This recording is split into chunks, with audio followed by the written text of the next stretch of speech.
I hope it is not many people know is that icrangirl is a playthrough editor and walkthrough designer. Well, she does a lot for Mario, and one of my personal favourites is Chrono Trigger. So, welcome, Lily. I hope you don't mind me calling you Lily. I don't. Go ahead and call me Lily. Okay, welcome, and thanks for being my very first interviewer. Sorry. No problem. Okay, so what first made you decide to become a walkthrough player for it? Walkthrough player, you know what I mean?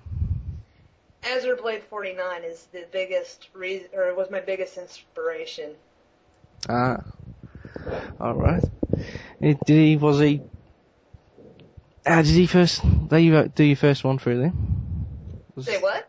Did you get first, was that, oh, this ain't well. Well, so he was your inspiration to become a walkthrough player? Yeah, Rod was, the reason why he was my main inspiration was mostly because, I saw his videos. Well, the first Let's Play video I saw was,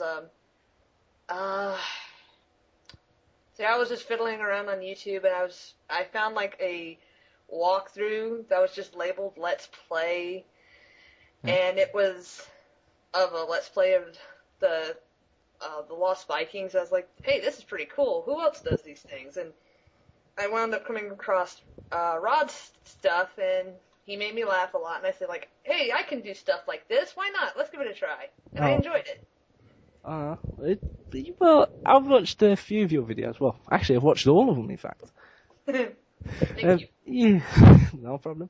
You actually, when you first started out, was you a bit nervous about when you first started? No, it's always a little bit. You always start off and you're a bit nervous, and generally you'll start off a bit more quiet than normal and a bit nervous that you don't want to mess up or make a bad impression. And generally, I can honestly say the first video is probably always going to be your worst. You can only get better from where you started. Yeah, that's true. So yeah, the first video I was kind of nervous and I wasn't sure what I was doing, but over time, yeah, you get a bit better at it. Yeah, well, I can understand that. So, your Chrono Trigger that you're doing, I have to say, I love actually playing RPG games, because I've never actually seen Chrono Trigger before. What first intrigued me by it is it looks a lot like Final Fantasy VII, which I used to play on the PS1. And it's, as you went through it, you seem to be a master at it. I'm being serious. You look absolutely smooth. Nothing. You didn't go bumps or anything, apart from the one bit where you accidentally died. But I won't go into that. I was careless at one point. I can't believe I actually died at that one point. That was just me being careless. It's more or less. I just reminded myself of gaming rule number 1: don't ever get yourself cocky. That came out wrong. I said, don't ever be cocky. It screws you over. Yeah. Well, not actually many people that know. Well, unless they take very much attention to your profile, is that you actually started out as a comic. You did actually do a Dragon Ball Z comic strip. Yes, I did. How did that all come about? Actually, the comic that I did on DeviantArt for a while, it was called Dragon Ball CS College Sagas. I've been working on it for a while and everything, but over time I just started doing Let's Play stuff, and I just sort of lost interest with it. And I don't think I'm going to be doing any more of that particular webcomic, but I am going to do other art-based projects. It's just that particular webcomic is pretty much done.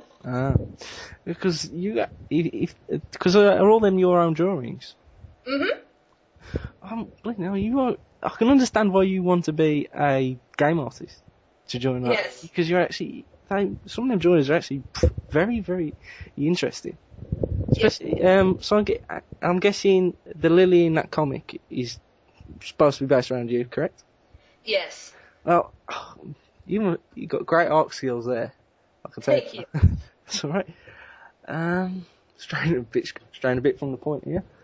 Now, one of your main ones, well, one you've only just started really is Metal Gear Solid 1, and that's my Metal Gear Solid walkthrough. yeah. One you've actually done, because I don't remember that the first one very much. I only remember doing it on like the GameCube version, which was the updated graphics and everything. Yeah, just a little bit off topic on that thing, but when you compare, there's certain things as far as like with the Metal Gear game, as far as it's the same exact thing on GameCube. It's just updated graphics. You're able to go to first person mode, and the dialogue gets changed around a bit. Yeah. But yeah, I don't own it, so since that is the only reason why I'm doing the PS1 version rather than the Twin Snakes version. Well, it's because I've not made. I've only ever seen my dad play that on the PS1, so I don't really. So what, in your voice, would you class as your most hardest ROM hack that you've ever had to do? I know you haven't done many, but I haven't really done enough ROM hacks for me to actually declare one being the hardest. Because so far, the only one I have to actually say is the hardest that deserves to be called that has to be Kaizo. That is like that must be the ground level for the hardest of hardest games, because I've heard it mentioned by you, Proton John, and Azura. Yes. So, I've actually played that game, and I gotten really close to the end, but I don't remember which level. Even after, like, I got pretty far with just using a keyboard into it, but not far enough for my taste. Once I got a controller, so I was like, okay, you're going down. And I only got to, like, I think I was, like, the second to the last level, and I could never beat it, no matter how many times I tried. It's like, you know what? I don't care. Screw you. I'm done. No more Kaizo. Because so that really basically sets the ground level for the hard games, doesn't it? For ROM hacks. Oh, definitely. Really, it's Kaizo that set the ground for all ROM hacks, because as soon as I think Kaizo was probably the first ROM hack that everybody saw, and when people found it and they decided to make videos on it, and they're like, hey, this is cool, let's make our own ROM hack so that we can get, so that way they can do our stuff. So pretty much Kaizo was the starting base of that. Yeah. One of your videos that I've seen recently was, you just come to the end of, I can't remember the name of it now. I can't remember the name. Is it Bruto Mario World that you've completed? And you got close to Bowser's Castle, and then all of a sudden, yeah. I take it that really, really pissed you off. Oh, about that. As many people heard at the end of the video. Yep. I was mad, and I wasn't upset about showing the fact I was mad. Yeah. So basically, you're a student college. I say student college. So what you do now? Are you still at your college, or do you work now? I am still attending college. I have 2 years left. Yeah. I'm actually not an art major anymore. Huh? I'm an art minor now. My major is now computer information science. Oh, what isn't? Programming. Yeah. Essentially programming. Yeah. So basically you met Azura over, I'm guessing YouTube then? Mm-hmm. Go on. I'll let go.